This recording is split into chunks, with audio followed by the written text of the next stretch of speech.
A paz do Senhor, queridos. Vamos abrir nossas Bíblias em Lucas, Evangelho de Lucas, no capítulo 24. Evangelho de Lucas, capítulo 24, nós vamos ler até a primeira parte do versículo 6, em nome de Jesus. E diz assim: e no primeiro dia da semana, muito de madrugada, foram elas ao sepulcro, levando as especiarias que tinham preparados e algumas outras com elas. E acharam a pedra revolvida do sepulcro. E entrando, não acharam o corpo do Senhor Jesus. E aconteceu que, estando elas muito perplexas a esse respeito, eis que pararam junto delas 2 homens, com vestes resplandecentes. Estando elas muito atemorizadas, e abaixando o seu rosto para o chão, eles lhe disseram: por que buscais o vivente entre os mortos? Não está aqui, mas ressuscitou. Glória a Deus. Senhor meu Deus, muito obrigado, Pai, estarmos aqui. Nós estamos reunidos aqui não no nosso nome, Pai, mas em torno do nome do Senhor Jesus Cristo, para falar dele, Pai Santo, para falar das maravilhas, ó Pai, do teu grande amor.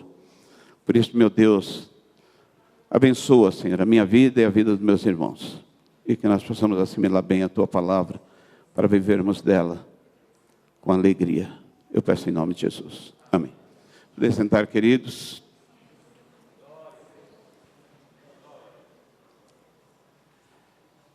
Queridos, essa semana foi para a maioria das igrejas cristãs denominada Semana Santa. É até um feriado prolongado e muitas pessoas aproveitaram porque o tempo está muito bonito. E cada igreja tem a sua forma. A Igreja Católica tem a sua forma. Ela começa já a Semana Santa no domingo anterior, que é o domingo de Ramos, e vai até o próximo domingo, que é amanhã, com o domingo de Páscoa. E eles entendem que amanhã é o dia que comemora a ressurreição de Jesus. E eles denominam hoje como um sábado de aleluia. E essa palavra aleluia, ela é interessante porque ela tem um significado forte. O significado dela é louvem a Deus Yahvé, ou adorem a Deus Yahvé. Ela é um termo hebraico que ela junta louvem e Deus, aleluia. Então, quando a gente fala aleluia, imagina assim, ó, um elogio a Deus Yahvé. Nós estamos elogiando a esse Deus que criou os céus e a terra, a esse Deus salvador nosso por Jesus Cristo. Então, aleluia é essa expressão que a gente usa bastante. E a gente louva a Deus através dos cânticos, né? As nossas orações. A gente coloca muito a palavra aleluia. E ela também é usada muito para expressar a nossa gratidão, nosso sentimento de conquista, não é? Principalmente das coisas espirituais, mas em tudo. Quando alguém conta uma bênção para você, você fala aleluia, né? Quando você consegue alguma coisa, você fala aleluia. Então é uma expressão que a gente usa bastante. E o sábado de aleluia, Pai, a maioria dos cristãos, é o dia que antecede o domingo de Páscoa, né?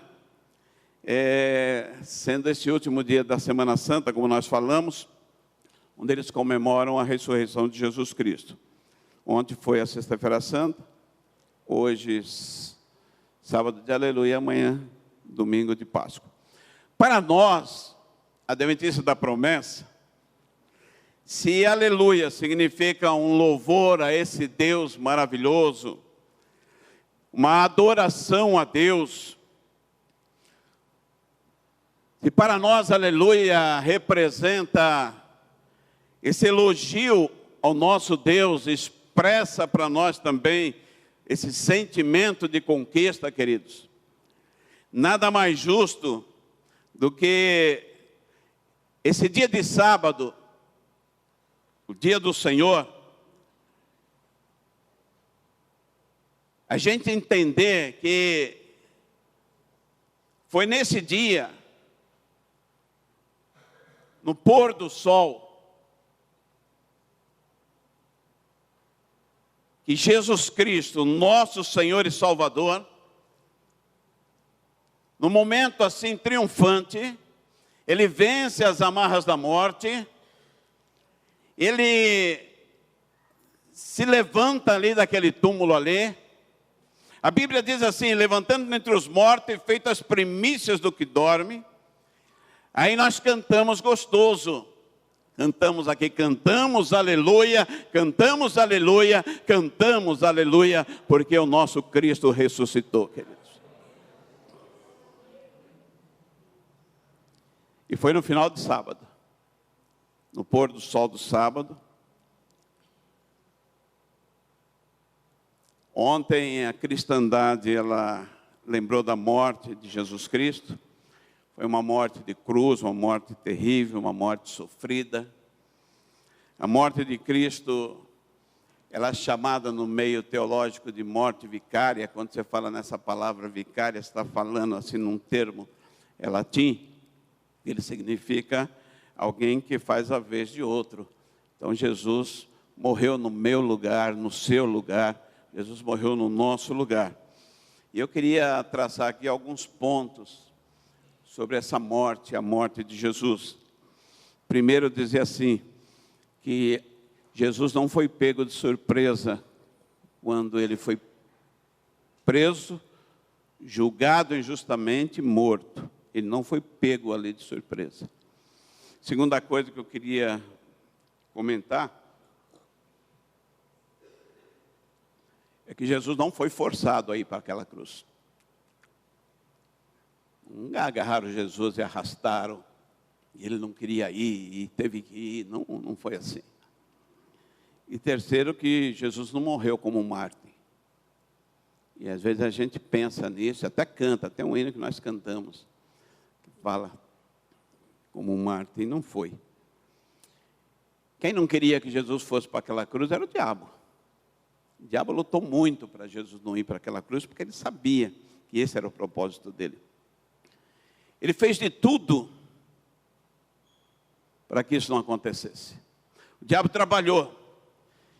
Enquanto Jesus esteve aqui na terra, ele sempre correu esse perigo, encontrar a morte antes do tempo.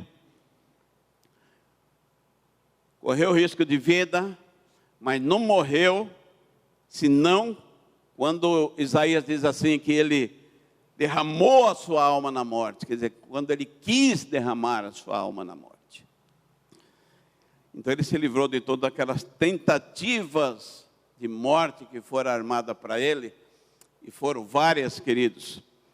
A começar, a gente conhece a história lá de Herodes.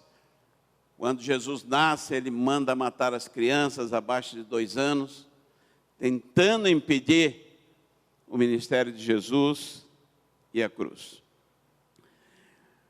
Tem um momento registrado no Evangelho de João, que Jesus está conversando ali com os fariseus ali, e tem um momento que ele diz, ele usa uma palavra que Deus usou para ele, lá com Moisés. Quando Moisés pergunta o nome de Deus, e Deus diz que eu sou o que sou, e Jesus chega a dizer isso também, eu sou.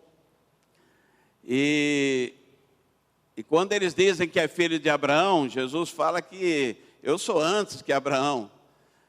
Aí João registra que eles pegaram em pedra para matar Jesus. E queriam matar Jesus. Mas aconteceu uma coisa ali impressionante. A gente não entende bem ali, porque diz que Jesus se ocultou e saiu do meio deles. Quer dizer, de uma forma milagrosa, eles não conseguiram matar Jesus ali também. Um outro lugar interessante foi quando o diabo tentou que Jesus errasse o caminho né, do seu ministério ali na tentação do deserto ali. Ali ele tentou Jesus ali na concupiscência da carne, dos olhos, na soberba da vida, naquilo que pega cada um de nós, tentou Jesus ali também. E se Jesus errasse ali, a nossa salvação também não estava garantida ali. Mas Jesus não caiu nas armadilhas dele. Até Pedro, né? Pedro foi influenciado pelo diabo a tentar, com dó de Jesus, cuidado de Jesus, tirar da cabeça de Jesus a ideia dele ir para Jerusalém, onde ele seria preso e morto. E Pedro tenta tirar isso da cabeça de Jesus. E Jesus olha para Pedro e fala: afasta de mim, Satanás. Quer dizer, Satanás tentou, de várias formas, que Jesus não subisse naquela cruz. Então vamos comentar primeiro aqui. Jesus não foi pego de surpresa. Mesmo no momento mais difícil, ele disse assim, olha essa palavra que está registrada em João, no capítulo 12, diz assim: agora a minha alma está perturbada. Teve um momento muito difícil para Jesus. E o que direi eu? Ele pergunta.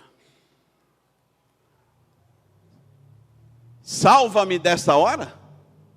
Seria essa a pergunta que ele deveria fazer para Deus? Mas ele diz assim: mas para isso eu vim, para esta hora. Ele sabia. Eu vim para essa hora.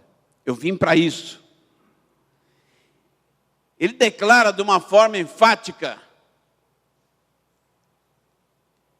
que ele veio com o propósito de morrer. Que ele veio com o propósito de dar a vida dele. A cruz não foi um acaso na vida de Jesus. João Batista, quando ele vê Jesus, ele consegue identificar, talvez através de uma ação do Espírito Santo, ele olha para Jesus e diz assim: eis o Cordeiro de Deus que tira o pecado do mundo.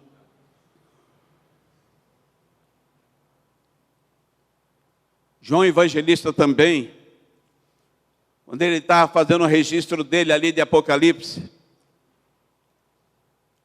e falando a respeito de Jesus, ele disse que é o Cordeiro de Deus, o Cordeiro que foi morto antes da fundação do mundo. Então Jesus sabia disso. E ele veio com esse propósito. Jesus não foi forçado a ir para aquela cruz. Ninguém forçou Jesus. A gente conhece a história até no momento que ele é preso. Quando o apóstolo tira uma espada e quer lutar contra os soldados, ele diz: que é isso? Se eu quisesse, eu mandava vir aí milhares de anjos aí. Ele olha para os soldados e fala: vocês estão procurando a quem? Jesus, sou eu. Jesus foi de forma espontânea, queridos. João registra momento que é interessante, onde Jesus disse que ele daria a sua vida pelas pessoas. João 10, 15, ele diz assim: assim como o Pai me conhece a mim, também eu conheço o Pai, e eu dou a minha vida pelas ovelhas. Ele, Jesus falando, eu dou.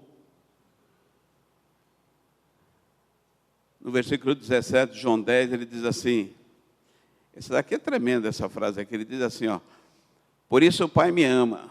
Ele falando assim, olha que coisa gostosa, né? Olha que certeza, né? O Pai me ama. Por quê? Porque eu dou a minha vida, eu dou para tornar a tomá-la. Eu vou dar a minha vida. No versículo 11 ele diz assim: eu sou o bom pastor dá a sua vida pelas ovelhas. Ele está dando a vida dele. Ninguém está forçando ele a isso. Terceiro, dizer, Jesus não morreu como um mártir. Mártir é aquele que defende uma causa e é morto por causa daquela causa. Não quer, corre, foge, se esconde, prende, matam. Ele quer continuar vivo, ele quer continuar se defendendo. não volta atrás. As pessoas matam ele, sem ele querer. E ele se torna um mártir. E nós nunca podemos associar essa ideia de martírio com a cruz de Cristo. Porque ela é o triunfo. Talvez, querido, o triunfo mais supremo, que faz até que eu fico imaginando o inferno, que lutou tanto para ele não ir para a cruz, e na hora que ele vai para aquela cruz, e que ele é morto ali, eu acho que o inferno treme.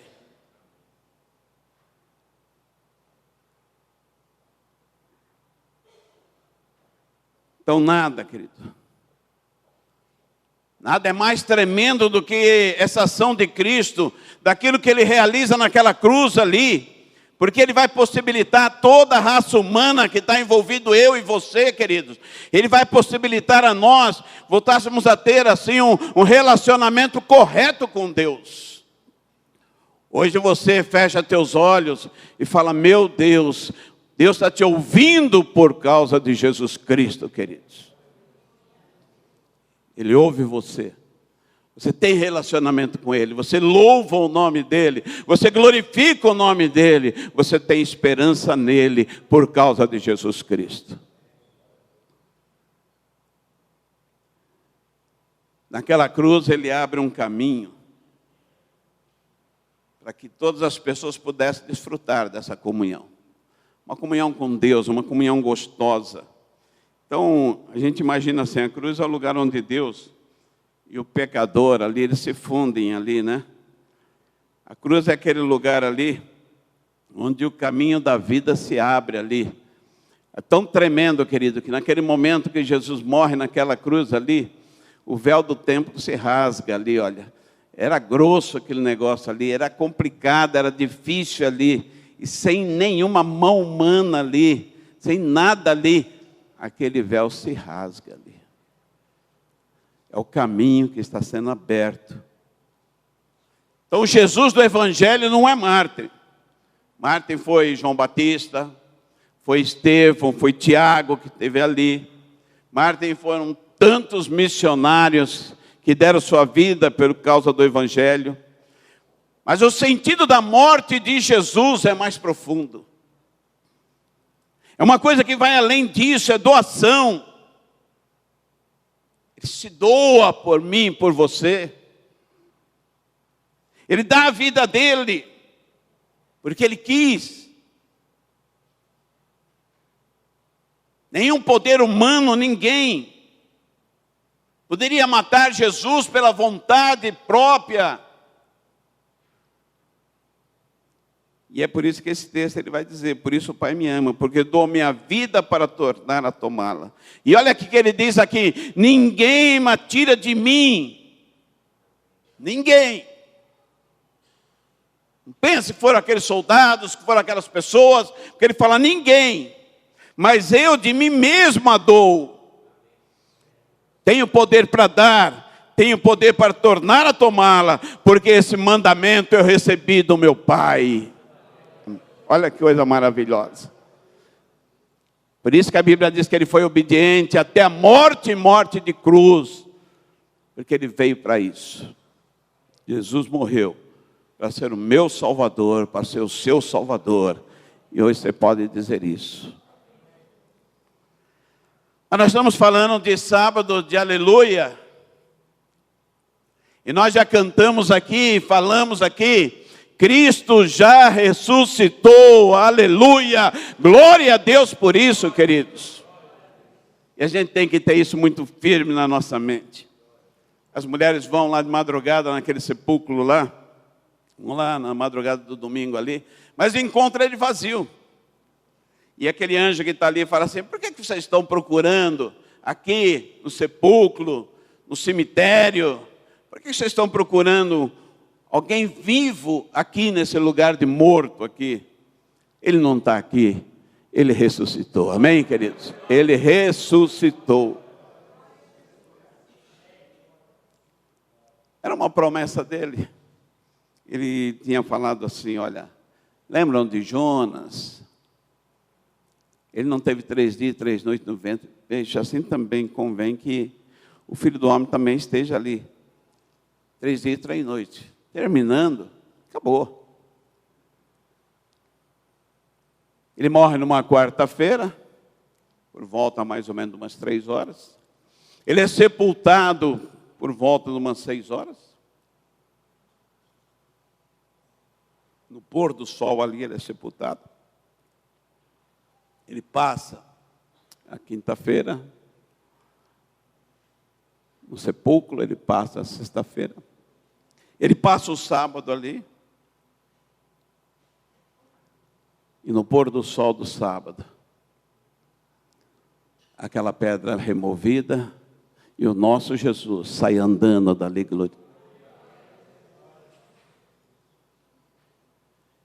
Querido, nós não podemos perder de vista isso, esse acontecimento, esse momento maravilhoso.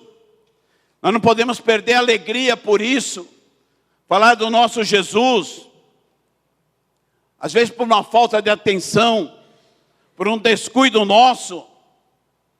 Às vezes a gente esquece, a gente fala do Jesus morto, e esquecemos de falar do Jesus vivo, Jesus que está vivo, Jesus que intercede por mim, Jesus que me ama, Jesus que me abraça, Jesus que cuida da minha vida, Jesus que me dá promessas maravilhosas. Ele está vivo. Eu li um artigo esses dias atrás que me chamou a atenção, que uma pessoa, ele chega numa cidade aqui, até marquei o nome aqui da cidade, alguém pode ser que conheça, Ervália, em Minas Gerais. Ele disse que ele chega ali num feriado de Sexta-feira Santa, e havia 2 faixas no portal da cidade. Uma dizia assim: silêncio, estamos de luto. Outra faixa dizia assim: Jesus morreu. Isso é o que estava na cidade, isso é o que eles propunham ali. Mas não é assim, queridos. Não é assim. Nós não estamos de luto, amém, queridos? Quem está de luto é quem tem um Jesus morto. Nós temos um Jesus vivo. Não temos um Jesus morto. Em geral, as igrejas dão uma ênfase no Jesus morto do que na ressurreição.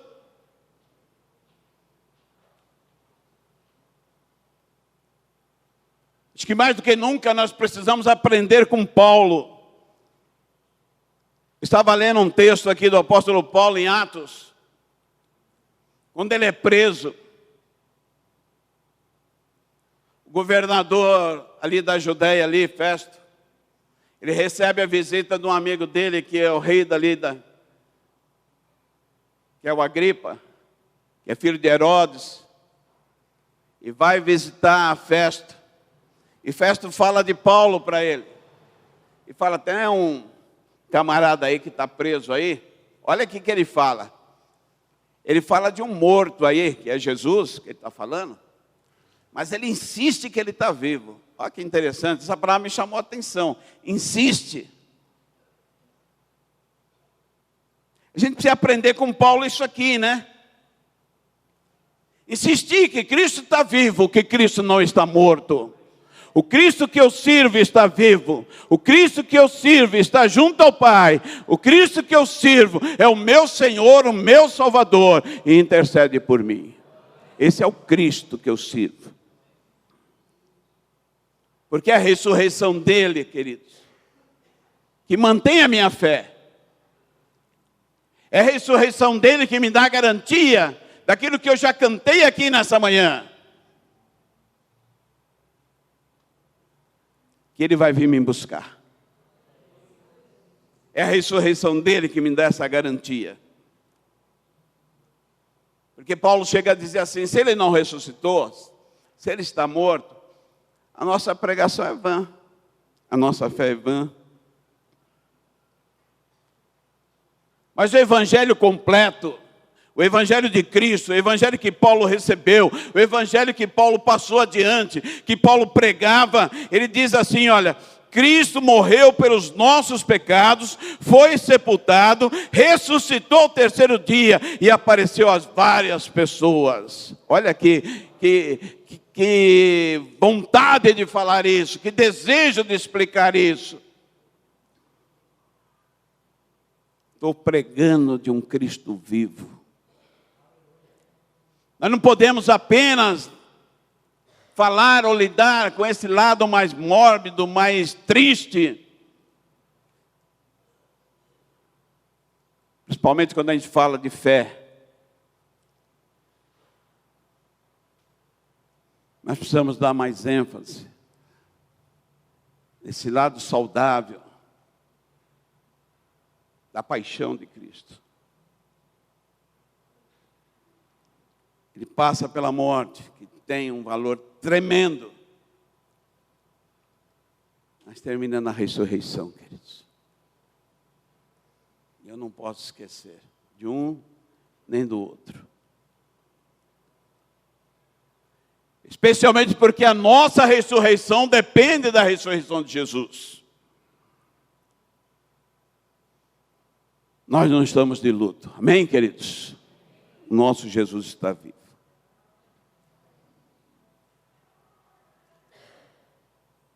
Comentar um pouquinho de uma grande realidade,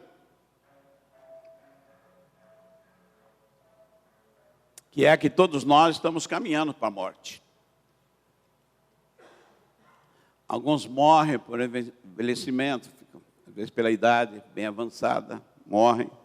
Outros por causa de doença, outros por causa de um acidente, acaba falecendo. E não há nada nesse mundo que nos garanta uma continuidade. Por mais que o homem procure e trabalhe, e a ciência tem se multiplicado muito nesse aspecto, e nós somos desafiados dia e noite a acreditar que ela pode nos dar mais tempo de vida. Ontem eu estava vendo o anúncio, eu acho que vocês viram, de que eles conseguiram numa impressora 3D fazer um coração. E eles acham que daqui uns 10 anos, mais ou menos, já vai ser possível produzir esse coração e ser implantado já no ser humano, para dar mais anos de vida a ele. Mas nós somos desafiados também, queridos, a crer, a acreditar, pela fé, numa intervenção de Deus, que vai transformar o nosso corpo atual, um corpo terrível, corruptível. Nós somos desafiados a crer nisso, que Ele vai um dia transformar esse corpo mortal numa biologia diferente, que a gente não entende, mas somos desafiados a acreditar que Deus pode fazer desse corpo corruptível um corpo incorruptível, desse corpo aqui mortal num corpo imortal. Nós não sabemos quando, mas nós acreditamos que Jesus vai fazer isso.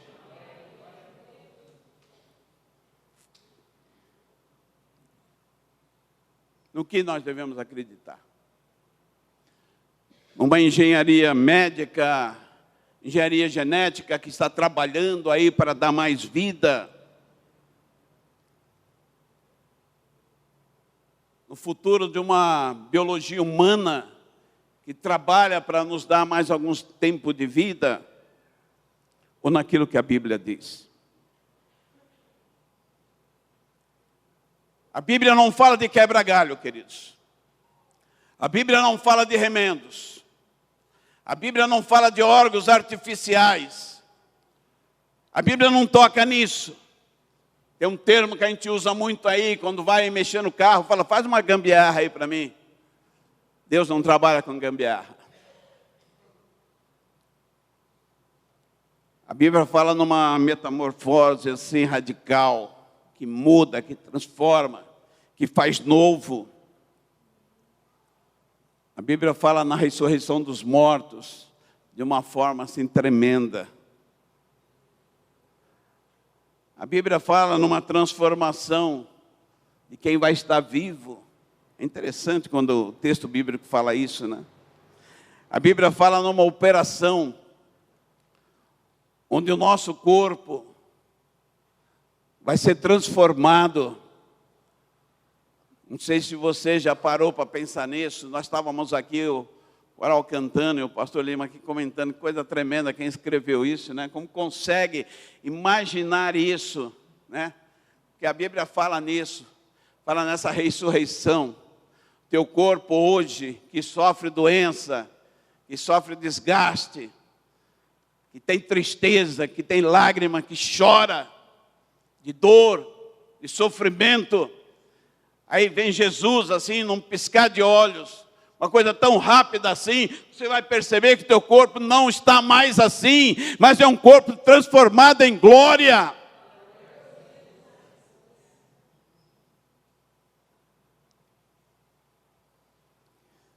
Queridos, a esperança dada pelo cristianismo, pelo evangelho, ela é mais confortante.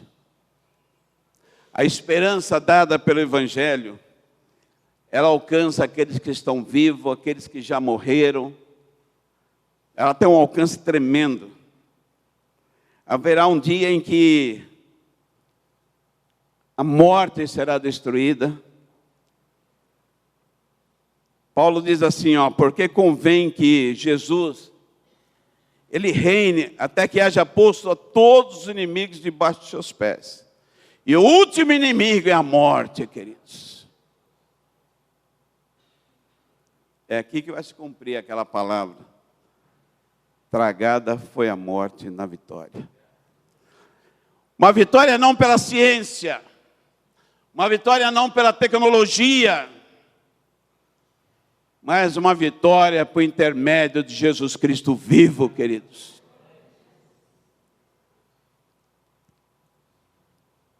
A morte não é apenas um problema biológico. Você se enfraquece, você morre. É um problema de salvação. Tem a ver com isso. Tem um relacionamento muito íntimo com o pecado. Aí vem a pergunta, onde está a morte, o teu aguilhão? Onde está o inferno, a tua vitória? O que é o aguilhão da morte? É o pecado. E o pecado vencido, queridos. Acabou a morte. E é isso que Jesus vai fazer. E o texto termina, portanto, meus amados irmãos, sede firmes e constantes, sempre abundantes na obra do Senhor. Olha só, sabendo que o vosso trabalho não é vão no Senhor. Então, querido, hoje é dia do quê? Eu pensar nisso, eu pensar nesse Cristo vivo, nesse Cristo que ressuscitou, o terceiro dia, ao pôr do sol de um sábado, num dia como hoje, Jesus sai daquele sepulcro. Isso é para trazer a nós muita alegria, amém, queridos? Cristo ressuscitou. Nosso Senhor, o nosso Salvador está vivo. Quando os problemas surgirem, queridos, quando a tristeza quiser instalar no teu coração, há problemas dentro da sua casa, na sua vida, no seu trabalho, no seu casamento, junto aos seus filhos, há problema de enfermidades, há problema de desemprego,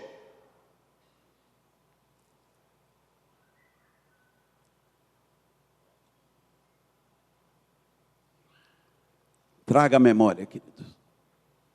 Meu Deus está vivo.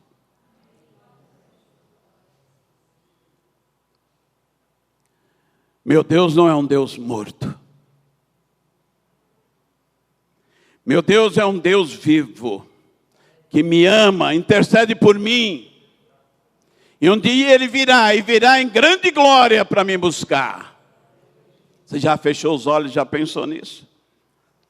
Estava contando aqui ao pastor aqui que eu tinha uns 10, 12 anos, não me lembro. E tinha sido instalado aqui na Vila Sabrina, aqui, aquele terminal ali da Eletropaulo ali, que era Light na época. E houve um problema ali, um curto muito forte. E esse céu todo aí iluminou. E brilhava e fazia assim. Eu estava brincando na rua, eu lembro que eu encostei no poste, olhei para cima e pensei, Jesus está voltando. É Jesus, esse negócio aí brilhando no céu.